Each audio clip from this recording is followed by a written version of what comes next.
সরকারের উপদেষ্টাদের সবাই বিপ্লবের স্পিরিট কি ধারণ করতে পারছেন? সংবিধানের পথে হাঁটা কি ডক্টর ইউনূস সরকারের বিপজ্জনক সিদ্ধান্ত?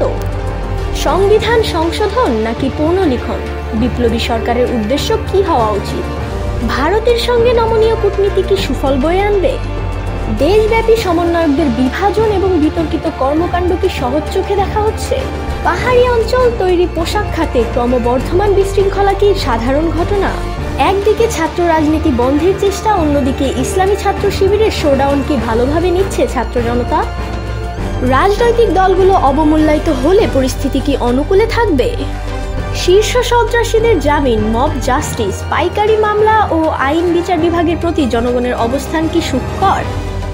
প্রশ্নের সারি দীর্ঘ হচ্ছে, সিদ্ধান্ত নিতে হবে এখনই। বিপ্লব ব্যর্থ হলে দায় কে নেবে?